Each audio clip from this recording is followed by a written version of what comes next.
குட்டிப்புலி படத்தின் மூலமா அறிமுகமான இயக்குனர் முத்தையா மதுரை ராமநாதபுரம் பகுதி மண் சார்ந்த கதைகள்ல ஆக்ஷனையும் சென்டிமெண்ட்டையும் சரிசமமா கலந்து தொடர் வெற்றிகளை கொடுத்து கொண்டிருப்பவர். குட்டிப்புலி திரைப்படத்துல அம்மா மகன் பாசத்தை சொன்னாரு, கொம்பன் படத்துல மாமன் மருமகன் பாசத்தை சொன்னாரு, மருதுவுல பாட்டி பேரன் பாசத்தை சொன்னாரு. முத்தையாவனுடைய படங்கள்ல ஜாதி வாசனையும் அருவாள் சத்தமும் தூக்கலா இருக்கிறது அப்படின்ற விமர்சனம் ஒரு சைடு இருந்தாலும் பிஎன்சில வசூல அள்ளி விடுற படம். கொம்பன்ல கார்த்தியை இயக்கியவர் அடுத்து அண்ணன் சூர்யாவை இயக்குறாரு. இதுக்காக சூர்யா கிட்ட கதை சொல்லி ஓகேவும் வாங்கிட்டாரு. படத்தை ஸ்டுடியோ கிரீன் ஞானவேல் ராஜா தயாரிக்கிறார்.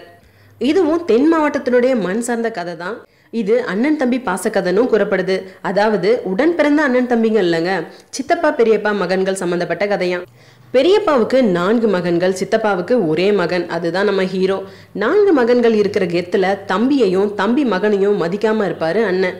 ஆனா ஒரு சிக்கல்ல அவரது மகன்கள் அனைவரும் மாட்டிக்கொள்ள சித்தப்பா மகன் அவங்கள மீட்டெடுக்கிறது தான் கதை.